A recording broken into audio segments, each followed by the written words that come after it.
Purihin ang Diyos na dakila at makapangyarihan sa lahat. Hallelujah! Miyerkules na naman po ngayon. Midweek service na naman po natin. Tunay po na napakabuti ng ating Panginoon. Bagamat may bagyo po na papasok sa ating bansang Pilipinas, mga kapatid, paalala po na wag po tayong matakot, wag po tayong mangamba dahil ang Diyos ang lagi nating kasama. Kaya nga may dahilan para tayo ay papanatag.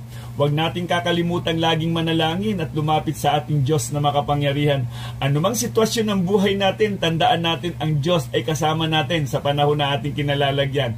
So mga kapatid, naway nasa maayos kang kalagayan sa mga oras na ito at patuloy mong nararanasan ang biyaya ng ating Panginoon. Hindi siya magkukulang sa lahat ng ating pangangailangan, especially po sa mga salita po na nagmumula sa ating Diyos. Ang layunin lagi nito, mapatatag ang ating pananampalataya. Kaya nga mga kapatid, alam ko sa mga tunay na mga Kristiyano, nananabik pong makinig ng mabuting balita ng ating Panginoon. Kung naalala po ninyo mga kapatid, nung ako'y nag-share sa inyo nung nakarang midweek service, karunungang mula sa Diyos tungo sa pagkakaisa. Yung wisdom na nanggagaling sa ating Panginoon, natatakot tayong gumawa ng mga bagay na hindi ayon sa kalooban ng Panginoon. Dahil ang karunungan na meron tayo, lagi itong umaangkla sa buhay na may kabanalan. Kaya nga sa mga tunay na may karunungan na nagmumula sa ating Panginoon, makikitaan po ang bunga ng banal na Espiritu sa Kanya. Hindi siya laging magagalitin. Hindi siya madaling mapainit ang ulo. Mayroong self-control dyan. So bakit ba kailangan natin ang karunungan na nagmumula sa Diyos? Unang-una upang magkaroon tayo ng pagkilala sa tama o mali. Kapag nasa atin ang karunungan ng Diyos, malalaman mo kung ano ang tama at mali. Mahahayag sa iyo kung ano ang tama at mali. Punuin natin ang ating puso ng pangako ng ating Panginoon upang mag-discern lagi natin ang atake ng kaaway sa panahon po na ating kinalalagyan. Pangalawa po mga kapatid, upang magabayan tayo sa pagpili ng tamang desisyon. Kailangan po sa ating mga desisyon, magkaroon tayo ng wisdom. Ang desisyon ko bang ito nakaangkla sa kalooban ng Panginoon? Minsan nagkaroon tayo ng trabaho. Dati ang sipag-sipag mo sa pag-ate ng gawain. Nung nagkaroon ka na ng trabaho, teka lang, nawala na. Dapat ma-discern natin. Ang araw ng linggo sa ating Panginoon, dapat yun ang makita natin. Magkaroon tayo ng tamang desisyon, ng discernment, ng conviction. Dapat naroon ka sa gawain ng Diyos. Bakit pinabayaan mo na lang na hindi ihakbang ang pananampalataya? Kumusta sa pagdidesisyon natin? Agad-agad ba natin ginagrab ang mga desisyong ito? Kasi tandaan po natin na si Satanas kaya din pong magpanggap ng anghel ng liwanag. Minsan sa unang tingin mo, akala mo okay naman, pero pag unti-unti nang nilalayo ka niyan sa Panginoon, delikado po yan kapatid. Gamitin po natin yung pananampalataya. Yung pananampalataya na nakapokus kay Kristo. Pangatlo po, upang magkapanindigan tayo sa paggawa ng tama sa paningin ng Diyos. Manindigan po tayo sa tama. Kailangan sa mundong ito, nagliliwanag ang mga tunay na Kristiyano. Sa atin magsisimula ang paggawa ng tama. Kung sinasabi po natin nasa atin ang karunungan ng Diyos, matututo po tayong magpakumbaba. Matututo po tayong magpigil ng ating sarili anumang nararamdaman natin. Kahit minsan mistulang galit na galit ka na, kailangan si Kristo ang alalahanin natin sa buhay natin. Kapag nalugod ang Diyos sa ating hakbang paglakad sa Kanya, ibibigay niya ito sa iyo. Kahit hindi mo pa hilingin, alam niya ang need mo. Madalas naman minsan, nangunguna pa tayo sa Diyos. Lahat po tayo, bawat oras, meron tayong mga desisyon na gagawin. At marami din pong mga unbeliever na nakatingin sa atin. Kumusta tayo? Nakaka-impluensya ba tayo sa kanila? O tayo pa ang nagdudulot para lumayo sila sa buhay Kristiyano? Nakikita ba sa atin ang karunungan ng Diyos na meron tayo? Tunay pong napagpala tayo sa mensahe ng ating Panginoon. At ngayong gabing ito, meron na naman siyang panawagan. Mapatatag ang ating pananampalataya kahit masama ang panahon sa ating mga Kristiyano, ano man ang kalagayan, basta't ang Diyos ang ating kasama, may kapayapaan, may kagalakan, may kapanatagan. Every Sunday, yan po yung sinisiris ng ating pastor. Ngayon po, pananampalataya pa rin ang ating pag-uusapan. Pagtibayin ang pananampalataya sa gitna ng pagsubok. Hallelujah! Dito natin makikita na napakahalaga ng pananampalataya. Kung wala tayong pananampalataya sa ating Panginoon, siguradong bagsak tayo. At ang pananampalatayang ito, malalaman natin, napakahalaga pala ng mga pagsubok sa buhay na dumarating sa atin. Ang ating pong scripture reading ay matatagpuan po natin sa Santiago chapter 1 verse 2 to 4. Hallelujah! Ang sabi dito, mga kapatid, mag-alala kayo kapag kayo dumaranas ng iba't ibang uri ng pagsubok. Dapat ninyong malaman na napapatatag ang ating pananampalataya sa pamamagitan ng mga pagsubok. Hallelujah! At dapat kayong magpakatatag hanggang wakas upang kayo'y maging ganap at walang pagkukulang. So mga kapatid, tayo po'y manalangin at lumapit po tayo at humingi po tayo ng gabay sa banal na Espiritu ng Diyos. Hallelujah! Dakilang Diyos, maraming salamat po muli, Panginoon, sa iyong mga salita na aming nabasa. Narinig po namin muli, Panginoon, ang iyong mga salita. Dalangin po namin, Ama, ang pagkilos ng iyong banal na Espiritu sa buhay namin. Maintindihan, maunawaan namin, maitanim sa aming puso ang mensaheng ito at magdulot lagi sa amin, Panginoon, ng katatagan ng aming pananampalataya. Dalangin ko po, Ama, ang patuloy na pagkilos niyo po sa aking mga kapatid na naroon sa kanilang mga tahanan. Kayo po ang patuloy na magpala sa kanilang Panginoong Diyos. Katagpuin niyo po ang kanilang pangangailangan. Hallelujah! Sa spiritual, maging sa physical man na pangangailangan. Sa lahat po ng may mga karamdaman, dakilang Diyos, kayo po ang magpagaling sa kanila, Ama, magbigay ng malakas at malusog na pangangatawan. Dakilang Diyos, patuloy mo pong pagharian ang aming gawain at kayo po ang laging naming maparangalan, Panginoon.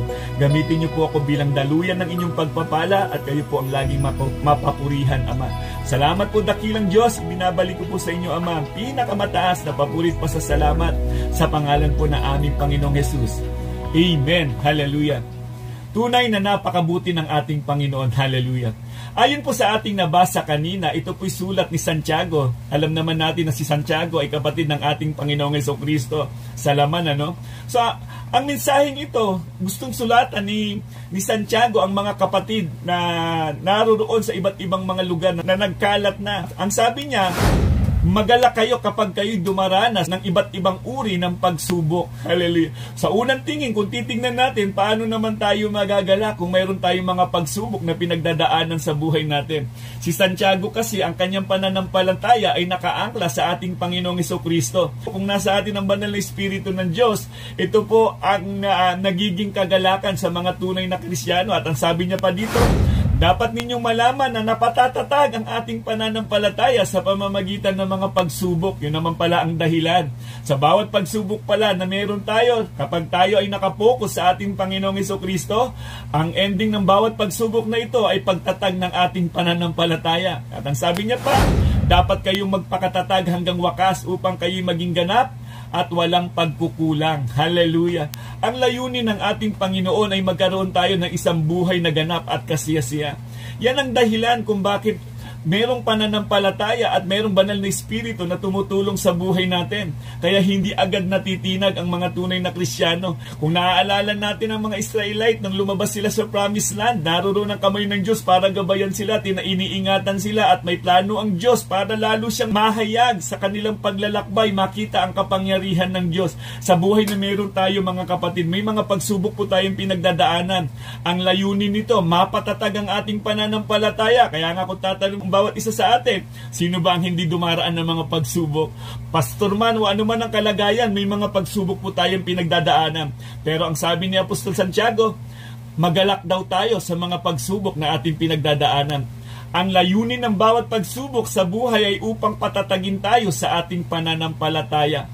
Maraming mga pagsubok na pinagdadaanan sa ating buhay at marami din po tayong dapat ipagpasalamat sa ating Diyos na makapangyarihan sa lahat. Kaya nga ang panawagang ito tungkol sa mga mananampalataya, para sa mananampalataya na dumaranas ng mga pagsubok. So ang ating memory verse sa gabi nito mga kapatid, Santiago chapter 1 verse 2. Mga kapatid, mag-alala kayo kapag kayo dumaranas ng iba't ibang uri ng pagsubok. Hallelujah. Kakaiba talaga ang mga Kristiyano sa mga hindi mananampalataya, no? Kapag hindi ka mananampalataya, kapag dumaan ka sa mga matinding pagsubok, ang dami mo nang sisisihin. Pero sa mga tunay na mga Kristiyano, tunay po na nagiging kagalakan natin yan. Ang tanong dito, paano pinatatatag ang ating pananampalataya? Unang-una po mga kapatid, sa pamamagitan ng mga kahirapang dinaranas sa buhay. Kahit Kristiyano ka na, daranas po tayo ng kahirapan sa buhay.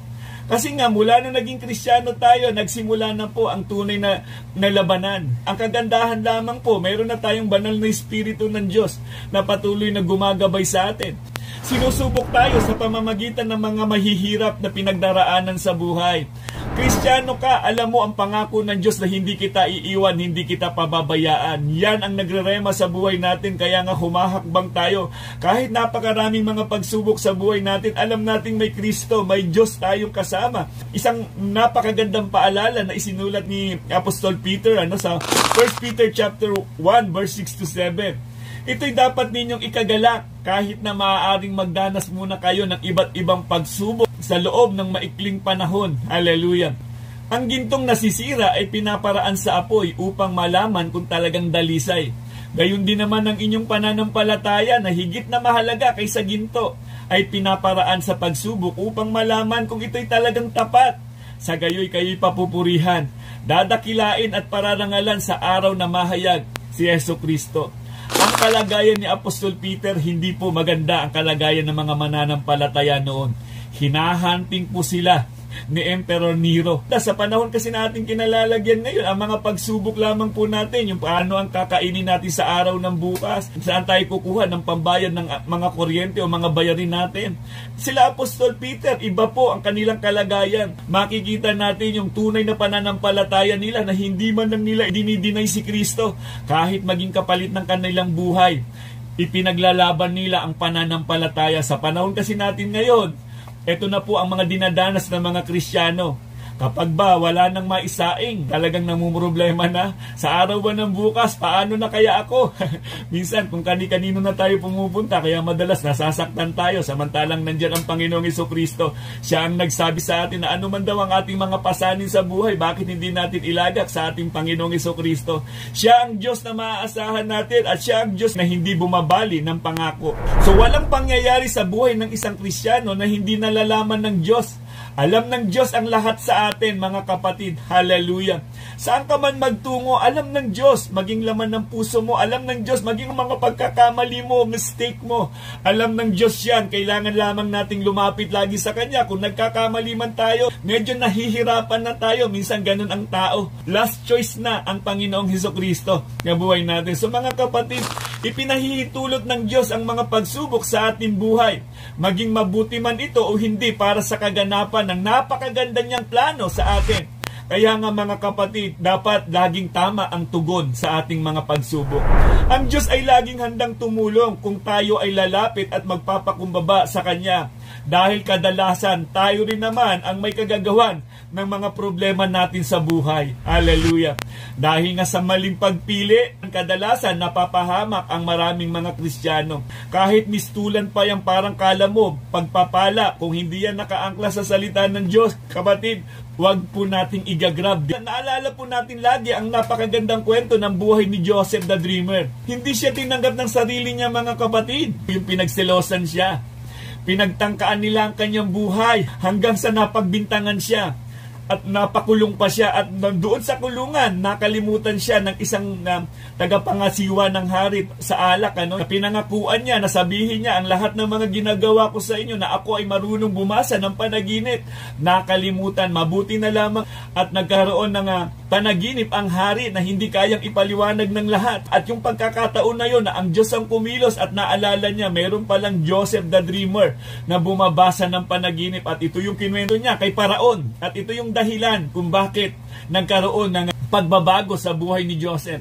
Subalit ang lahat pala ng ito ay planong ng Diyos upang iligtas ang buong sambahayan niya. Ang planong unyo sa una, para bang napakahirap minsan sa buhay natin. Bakit sa akin nangyayari ang ganitong mga bagay? Nagtatapat naman ako sa iyo, Panginoon. Sumusunod naman ako sa iyo, Panginoon. Kapatid, tiyakin lamang po natin sa buhay na meron tayo. Kung tama ang lakad natin, sigurado ang dulo niyang pagpapala. Hindi liko ang Diyos, basta't manindigan lamang po tayo sa katotohanan. Katulad ng buhay ni Joseph the Dreamer, alam natin ang kwento niyan. Kung panonoorin o babasahin natin ang istorya ng buhay ni Joseph the Dreamer, talaga nga namang nakakaiyak. Pero ang dulo pala no, niloob pala ng Diyos, ayon pala yun sa napakagandang plano ng Diyos. Sa buhay na meron tayo, anumang mga pagsubok, mga pinagdadaanan natin, wag na wag lang tayong liliko sa kalooban ng ating Diyos na makapangyarihan. Magpatuloy lamang po tayo. Patuloy na magtiwala sa ating Diyos. Kung anumang mga pakanahan ng kaaway, wag po nating susunggaban. At ang layunin ng mga pagsubok niyan, mapatatag ang ating pananampalataya, at darating ang panahon, gaano man yan kabigat na pagsubok, kapag mataas at malakas na ang pananampalataya natin, kaya na nating harapin ang anumang mga pagsubok. Dinisenyo ng Diyos yan. Part yan ng ating buhay na tayo ay makakaranas ng mga pagsubok sa mundong ating kinalalagyan upang mahayag ang Diyos sa buhay natin. Tandaan po natin, hindi po lahaging nasa mababang kalagayan ng mga tunay na Kristiyano. Nakita naman natin sa buhay ni Joseph the Dreamer. Inangat siya muli ng Panginoon, nais lamang ng Panginoon na mapatunayan kung sino ba talaga ang Diyos ng buhay mo. Hallelujah. Mga kapatid, paano mapapatatag ang ating pananampalataya? Sa pamamagitan ng mga kahirapang dinaranas natin sa buhay. Hallelujah. Pangalawa po mga kapatid, sa pamamagitan ng mga pagsunod sa utos ng Diyos. Kumusta po tayo sa pagsunod natin sa ating Diyos? May ipinagagawa ang Diyos sa atin, pero kumusta po tayo? Talaga nga na bang sumusunod tayo sa kalooban ng ating Diyos na makapangyarihan sa lahat? Alam naman po natin na mas kinalulugdan ng Diyos ang pagsunod kaysa anumang mga handog. Hallelujah. Sinusubok tayo sa pamamagitan ng mga utos. Hallelujah. Minsan ang test ay in the form of demand, command, request. Ang utos kadalasan, ito'y napakahirap, lalo na't hindi mo alam at hindi ka familiar doon sa inuutos sa'yo. In the New Testament, mayroong 1,050 commands for believers to obey. Of all these commands, ang iba ay unreasonable. Hindi talaga natin mauunawaan minsan ang mga utos na ito at napakahirap talagang sundin. Ang ilan sa kanila, seem downright impossible. So, ano ang gagawin natin when you have impossible command at pakiramdam natin, it's like a demand. Andyan na sila. You realize na andyan ang problema to test our faith. Our God can allow or disallow things in our life to happen for His great purpose. May layunin ng Diyos kung bakit may mga utos at mayroon siyang ipinagagawa sa buhay na meron tayo.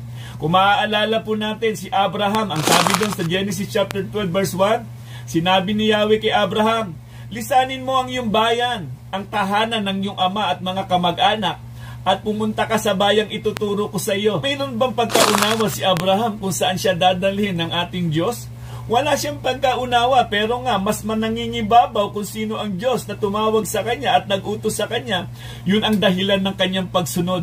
Meron na siyang pagkilala kung sino yung Diyos na nag-utos sa kanya.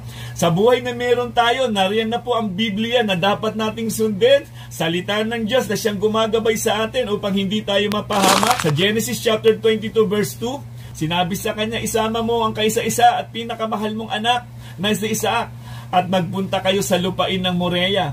Umakyat kayo sa bundok na ituturo ko sa iyo at ihandog mo siya sa akin. Kung ako naman siguro ang tatay o ako si Abraham, napakahirap nito, lalo na po sa nanay na si Sarah, napakahirap na ihandog ang nag-iisa nilang anak. Pero ibahin po natin si Abraham. Dahil may tunay na pagkilala kung sino yung Diyos na nag-utos sa kanya, lagi siyang handang sumunod. At alam din ni Abraham na kung sakali mang mamatay si Isaac, kayang palitan ng Diyos si Isaac. Alam niya kung ano ang magagawa ng Diyos na tumawag sa kanya, yung Diyos na nag-utos sa kanya. So dahil sa pananampalataya, si Abraham ay sumunod sa utos ng Diyos. Nakakamangha ang pananampalataya ni Abraham. Kaya nga naisulat siya sa Hebrews chapter 11 verse 8, dahil sa pananampalataya sa Diyos, sumunod si Abraham nang siya'y utusan ng Diyos upang pumunta sa isang lupaing ipinangako sa kanya. Sumunod nga siya kahit hindi niya alam kung saan siya pupunta. Hallelujah. Minsan po sa buhay natin mga kapatid, ganyan po minsan kapag tinawag tayo ng Panginoon sa kanyang gawain, kailangan lamang po na sumunod po tayo. Huwag na po tayong magdahilahan.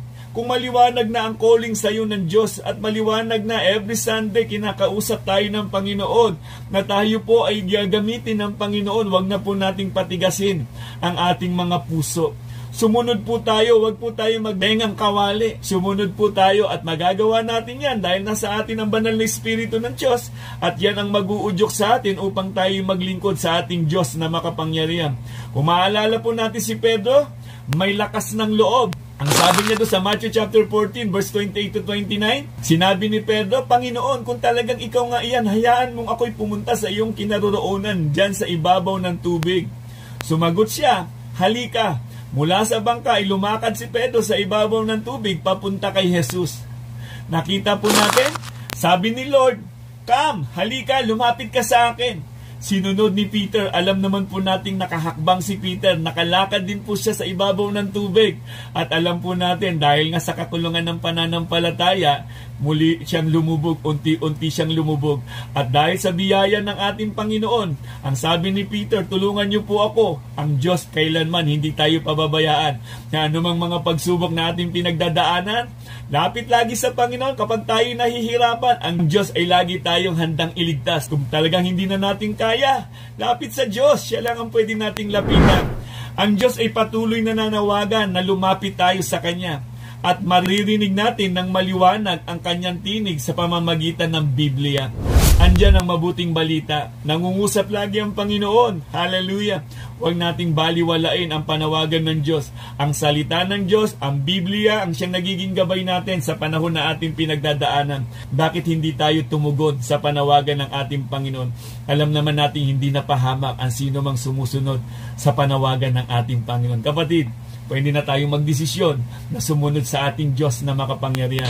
So paano pinatatatag ang ating pananampalataya? Unang-una, sa pamamagitan ng kahirapang dinaranas sa buhay. Pangalawa, sa pamamagitan ng mga pagsunod sa utos ng Diyos. Pangatlo, mga kapatid, sa pamamagitan ng mga taglay mong kayamanan o pera. Kumusta ang iyong mga pinagkakakitaan? Parte ba ang Diyos sa lahat ng iyong mga tinatangkilik? Sa lahat ng mga kinikita mo, mayroon bang kabahagi ang Diyos? Hindi ba't utos yan sa atin ng Panginoon? Na dapat kabahagi siya, ibigay natin kung ano ang nararapat para sa Panginoon. Madalas sinusubok tayo sa ating kapirahan o mga tinatanggap natin sa buhay na meron tayo. Sinusubok tayo sa ating mga hinahawakang pera. Kumusta yan? Baka Diyos mo na ang pera. O kaya Diyos mo na yung posisyon na mayroon ka, na ayaw mo nang ipagpalit, na mas gustong gusto mo o nag-i-enjoy ka na kung ano man ang mayroon ka ngayon. Ang pera o posisyon ang madaling makakapagsabi kung ano ang ating karakter o gaano tayo kalalim sa ating pagsunod sa ating Panginoong Jesus. Hallelujah! Diyan madalas nagkakaroon ng problema ang isang tao. Kapag yan na ang Diyos mo, mahirap po sa isang tao, isang Kristiyano. Hindi ka na nagiging masaya kung wala kang pera. Todo kayod ka pa rin kahit araw ng linggo. Ikinakayod mo, ipinaghahanap buhay mo pa rin para sa Panginoon niyang kapatid. Tandaan po natin ang sinabi ni Apostol Pablo sa 2 Corinthians chapter 9 verse 6 to 8. Tandaan ninyo ito. Ang nagtatanim ng kakaunti ay aani ng kakaunti. At ang nagtatanim naman ng marami ay aani ng marami. Ang bawat isa ay dapat magbigay ayon sa sariling pasya. Maluwag sa loob at di napipilitan lamang. Sapagkat iniibig ng Diyos ang kusang nagbibigay ng may kagalakan. Hallelujah! Magagawa ng Diyos na pasaganain kayo sa lahat ng bagay at higit pa sa inyong pangangailangan upang may magamit kayo sa pagkakawang gawa. Hallelujah! Ang lahat ng pagpapala na mayroon tayo ay galing yan sa Diyos. Huwag nating kakalimutan yan, kapatid. Maliit man yan o malaki, Diyos ang dahilan. Kumusta ang ating tithes? Kumusta ang ating ikapo? Ibinibigay ba natin sa ating Diyos? Napaparangalan ba natin ang Diyos sa lahat ng ating kinikita? O madalas kapag tayo ay namamayagpag na sa kayamanan, nakakalimutan na natin ang Diyos. Marami pong dumagsak ang pananampalataya dahil sa pera. Kapatid, mahirap po kapag ang pera na ang nangingibabaw sa buhay natin. Makontento tayo kung ano man ang meron tayo. Hindi ko sinasabing maging tamad ka. Kailangan din po nating maghanap buhay, magtrabaho. Ano man ang kinita mo sa araw na ito, dapat ipagpasalamat sa Diyos. At kung ano ang para sa Diyos, ibigay kung ano ang para sa Diyos. Malakay chapter 3 verse 10, dalhin ninyo ng buong buo ang inyong mga ikasampung bahagi sa tahanan ng Diyos upang matugunan ang pangangailangan sa aking tahanan. Subukin ninyo ako sa bagay na ito kung hindi ko buksan ang mga bintana ng langit at ibuhos sa inyo ang masaganang pagpapala. Hallelujah! Meron pa bang direct na kaugnayan ng ating pera sa ating espiritualidad? Our money or our spirituality? Meron pong kinalaman ito sa ating espiritualidad. Kung saan mo inilalagak yung pera mo, malamang yun ang binibigyan mo ng importansya. So mayroong kaugnayan ng ating pera sa ating espiritualidad. Hallelujah!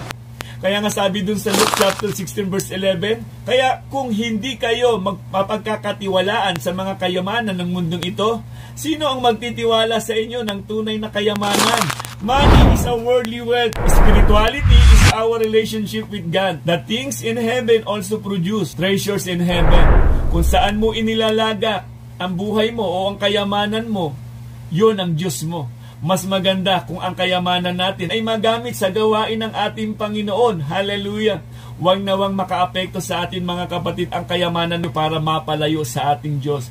Higit na paglaanan natin ay yung espiritual na kayamanan na hindi masisira kailanman. Kaya nga, ang bilin sa Matthew chapter 6 verse 19 to 21, huwag kayong mag-impok ng kayamanan dito sa lupa. Dito'y may naninirang insekto at kalawang at may nakakapasok na magnanakaw. Sa halip, mag-impok kayo ng kayamanan sa langit. Do'y walang naninirang insekto at kalawang at walang nakakapasok na magnanakaw. Hallelujah! Sapagkat kung saan naroon ang iyong kayamanan, naroon din naman ang iyong puso. Kung ano man ang kayamanan na meron ka, alalahanin mo na ang Diyos ang nagpala sa iyo. Huwag tayong maging madamot, huwag tayong maging makasarili. Alalahanin din po natin ang ating mga kapwa. Kailangan din pong makita ang Diyos sa buhay natin sa pamamagitan po ng pagtulong natin sa kanila. Ang lahat ng meron tayo, sa Diyos galing yan. MSS, make Jesus your only Lord. Submit your will to His will and surrender your all to Him. Lahat ng meron tayo, kailangan nating isuko sa paanan ng ating Diyos upang hindi natin tangkilikin ang kayamanan ng sanlibutan. Ang lahat ng pagpapala ay galing sa Diyos. Dapat lamang din po ibalik natin kung ano ang nararapat at para sa Diyos. So dyan po nasusukat din po ang ating pananampalataya. Lahat ng kung ano ang meron tayo, tunay nga po na hindi atin lahat yan. So, mga kapatid, paano pinatatatag ang ating pananampalataya? Unang-una, sa pamamagitan ng kahirapang dinaranas sa buhay. Pangalawa, sa pamamagitan ng mga pagsunod sa utos ng Diyos. Pangatlo po mga kapatid, sa pamamagitan ng taglay mong kayamanan o pera. Pang-apat po mga kapatid, sa pamamagitan ng mga ginagawa mong paghihintay. Hallelujah! Paghihintay sa mga tugon ng Diyos sa ating mga dalangin. Tayo po ba yung mainiping klase ng tao na kapag gusto natin, kapag nanalangin tayo, agarang ang tugon ng Diyos? Minsan ang Diyos, mayroon siyang sinasabing, wait lang, hindi ka pa nadidevelop ang puso mo kasi kung ibinigay ng Diyos kaagad sa iyo ang hinihingi mo at hindi mo kaya ito i-handle ng tama, ito rin po ang magiging dahilan para mapalayo ka sa Diyos. Kailangan din po nating maghintay. Dito din po tinetest ng Lord yung ating paghihintay. Huwag tayong masyadong careless sa ating mga desisyon. Kahit hindi pa kalooban ng Panginoon, sugod tayo ng sugod. Kaya marami ang napapahamak. Marami tayong mga hinihintay sa buhay natin sa mundong ito. At madalas ay nakakainip ang paghihintay. Hallelujah! Pero mga kapatid, kapag in love ka, gaano man kahaba ang paghihintay mo, hihintayin mo pa rin yan. Kung maaalala ninyo, yung mga magnobyo, kung magmahalan yan. Ganon din dapat ang ating nararamdaman sa ating Panginoon. Dapat lagi tayong in love sa ating Diyos. Kahit hindi pa man matugon ang ating panalangin sa panahon na ito na ine-expect mo, kasi tandaan natin, ang panahon mo ay hindi panahon ng Diyos. Ang kaisipan mo ay hindi gaya ng kaisipan ng ating Panginoon. Ang plano ng Diyos ay hindi gaya ng plano mo. Huwag nating pasundin ang Diyos sa plano natin. Kailangan laging mangibabaw ang plano ng Diyos sa buhay natin mga kapatid. Ang sabi dito sa Kawikaan chapter 8 verse 24 to 35, mapalad ang taong sa akin nakikinig, sa akin ay nag-aabang at palaging nakatitig. Hallelujah! Pagkat ang makasumpong sa akin ay nakasumpong ng buhay, at ang kalooban ni Yahweh ay kanyang nakakamtan. Hallelujah! Mga kapatid, napakahalaga po. Bunga din po ng banal na Espiritu sa atin na matuto tayong magtiis, magtiyaga. Self-control. Hallelujah! Naalala po natin sa buhay ni Noah, ang Noah's Ark ay almost 80 to 100 years bago niya natapos. Naghintay siya ng 7 days bago bumuhos ang malakas na ulan. Makikita natin si Noah, isa din po siya sa mga heroes of faith. Naghintay siya ng 40 days na walang hinto sa pag-ulan. Naghintay siya ng 370 days or 12 months para sa paghupa ng baha. Dahil sa pananampalataya niya sa Diyos, nagawa niyang maghintay at hindi siya nabigo ng Diyos. Imaginein po natin kung gaano katagal ang hinintay. Imaginein po natin 80 to 100 years bago nabuo. At ang nakakamangha dito kung saan inilagay ang arkong ito, doon sa pinakamataas na bundok.